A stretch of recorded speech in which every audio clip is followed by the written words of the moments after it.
Yo guys, I wanted to lighten the mood a little bit, so I decided to do some footage of me trolling them noobs, or at least I believe that's the cool term that all the kids are using these days. Anyway, just playing on some Noshar canals here with an 870 shotgun, with buckshot, extended mags, and getting some pretty nice kill streaks as well. Some nice trolling going on with some C4 later in the video, so watch out for that. As a side note though, I did keep shooting people from a reasonable distance away and not getting any kills, mainly because I was thinking I had slugs on. I'm killing this guy here with...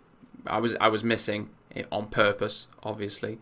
But mainly because I thought I had slugs on when I actually didn't. I had buckshot.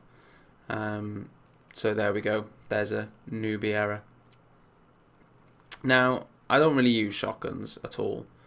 Or at least very, very rarely. Which is why I didn't have slugs on, because I don't have enough kills with the 870 to actually have them. Obviously, I'm mainly medicing it up with the M16.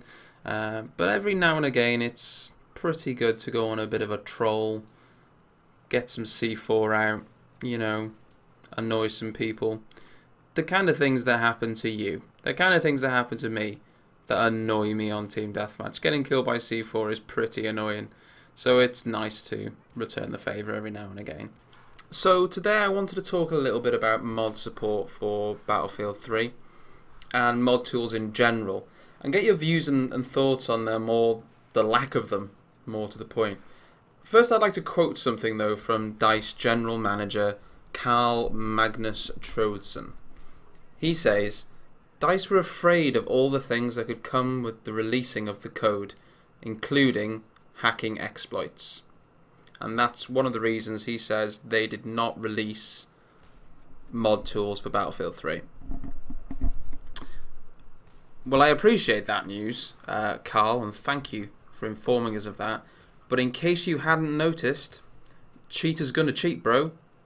There ain't much you're gonna do to stop them without an anti-cheat, other than Punkbuster. So maybe you should invest more in putting an anti-cheat into the game designed for Battlefield 3 than worry about releasing the mod tools for the game, yeah? I think too much emphasis is put on this, oh, we can't release mod tools, or hackers are going to exploit the game. Well, how about you do something about those hackers already exploiting the game, Carl? You're relying on Punkbuster. Punkbuster's great, but let's be honest, it's not the best anti-cheat. It's spread across so many games. You should have, as DICE and EA, should have invested in an anti-cheat, especially for Battlefield. And then you wouldn't have this excuse to fall back on that we don't want to release it because it'll enhance exploiters. Yes, that's a good chance it will, and I appreciate that. However, they're gonna find a way anyway. Cheaters always do. So I think it's just a poor excuse. Now, DICE have also said that with Battlefield 3 being a multi-platform release, they don't want to release mod tools as they would want to let console players in on it too, and the studio was not prepared to do this. And once again, I quote, "If we do mod support, we want to do it really, really well. We are not ready to do this yet."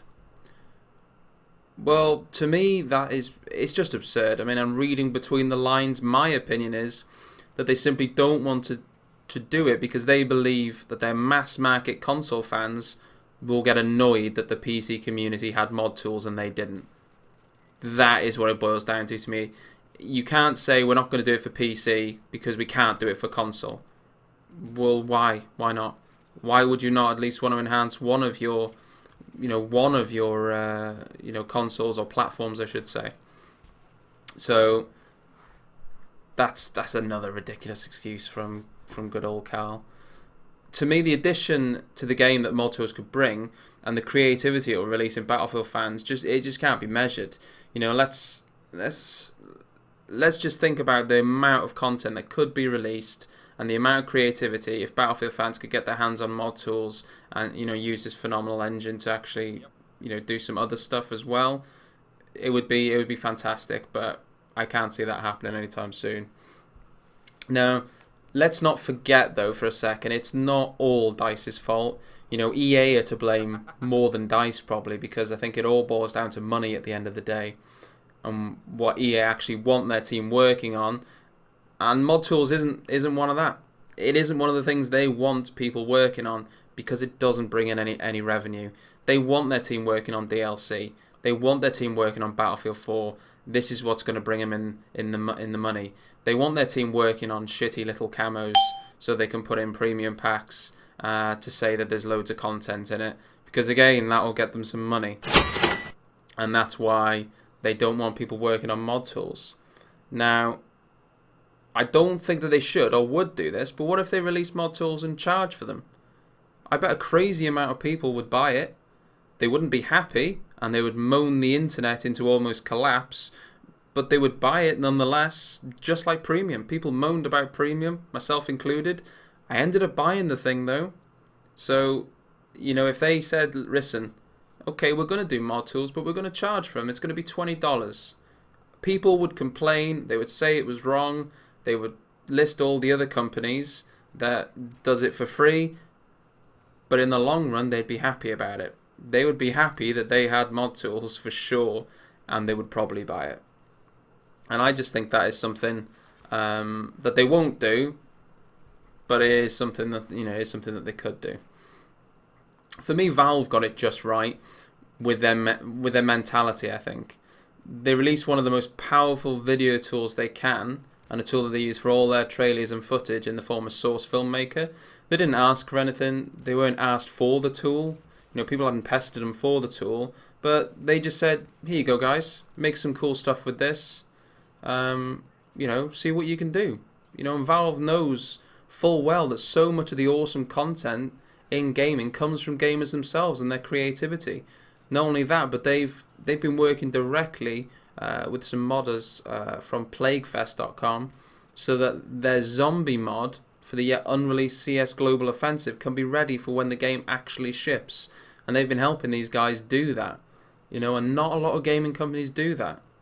And that's why I think that's why Counter-Strike has and always will be a successful game. Because when the game is released, the fans, the gamers, and everyone involved in the community keep breathing life into a game with new content. The only new content we get from DICE is a DLC and update every 3 months and some camos to keep us busy in the meantime. Quite frankly, it's just not good enough.